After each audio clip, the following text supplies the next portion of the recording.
के बच्चे ग्रेजुएशन करके एमए बीए करके मजदूर बन रहे हैं, बेरोजगार बैठे हैं। भाजपा के लोग 7वां फेल भी हैं तो अब आपके राजा बन रहे हैं। तो जो आज यहाँ मुख्यमंत्री बने हैं, व्यक्ति की बात नहीं है, उनकी चाबी, उनका रिमोट कंट्रोल अमित शाह के पास होगा। ऐसे व्यक्ति को मुख्यमंत्री बनाए हैं जिसका चाल, चरित्र और चेहरा तीनों चर्चा का विषय होना चाहिए। आपने वोट नहीं बेचा है, अपने बच्चों का भविष्य बेचा। ज्ञान की भूमि बिहार, ज्ञान की भूमि बिहार को ये चाल, चरित्र, चेहरा का दावा करने वाली भाजपा का पहला सौगात है। ऐसे व्यक्ति को मुख्यमंत्री बनाए हैं जिसका चाल, चरित्र और चेहरा तीनों चर्चा का विषय होना चाहिए। लेकिन ये नई भाजपा है और इन्होंने दिखाया है कि बिहार को अब गुजरात से चलाया जाएगा।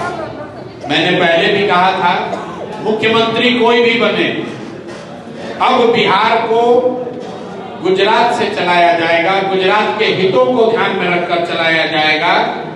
और इसका मतलब है कि बिहार से पलायन बंद नहीं होगा। पलायन बंद इसलिए नहीं होगा कि अगर बिहार से 10-12 हजार रुपए में काम करने के लिए नौजवान लाखों की संख्या में नहीं उपलब्ध होंगे तो 30 लाख से ज्यादा लोग गुजरात में मजदूरी करने के लिए मिलेगा कहां से।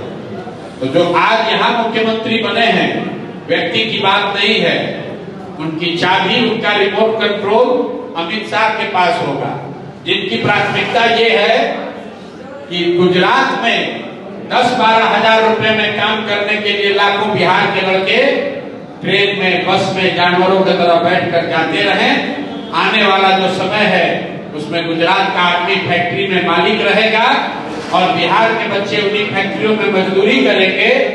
इसका दोष किसी नेता और दल को नहीं है, इसके लिए हम और आप दोषी हैं, क्योंकि हम लोग मोदी जी का भाषण सुन के वोट दिए हैं, हिंदू मुसलमान बनकर वोट दिए हैं, जातियों में बढ़कर वोट दिए हैं, 10 हजार रुपए के लालच में वोट दिए हैं। तब उसका खामियाजा भी हम ही को और हमारे बच्चों को भुगतना पड़ेगा। जिस 10 हजार की लालच में आपने वोट बेच दिया, वही 10 हजार रुपए कमाने के लिए बिहार के बच्चों को जाकर गुजरात के, पंजाब के, दिल्ली के, बॉम्बे के फैक्ट्रियों में अपनी हड्डी गलानी पड़ेगी। ये दुर्भाग्य है, लेकिन गलती हुई है तो भुगतना तो पड़ेगा ही।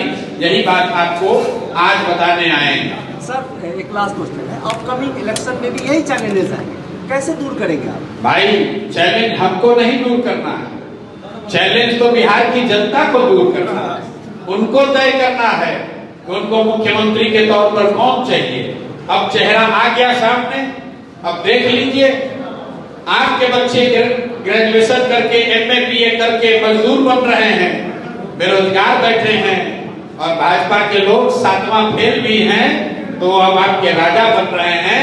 ये आपके वोट का कमाल है। 5 रुपया दैनिक, 10 हजार रुपया मतलब 5.5 रुपया डेली, 5.5 रुपया डेली के आधार पर आपने वोट बेचा है। आपने वोट नहीं बेचा है, अपने बच्चों का भविष्य बेचा है। आपने वोट नहीं बेचा है, अपने बच्चों का रोजगार बेचा है। आपने वोट नहीं बेचा है, अपने लिए इंदिरा आवास और अच्छी स्वास्थ्य व्यवस्था बेची है।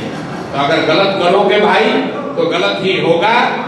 कोई प्रशांत किशोर, कोई नेता, कोई दल बिहार को नहीं सुधार सकता है जब तक बिहार के लोग नहीं सुधरेंगे, जब तक सीमांचल के लोग नहीं सुधरेंगे, तब तक कोई बिहार को नहीं सुधार सकता है। बहुत बहुत धन्यवाद।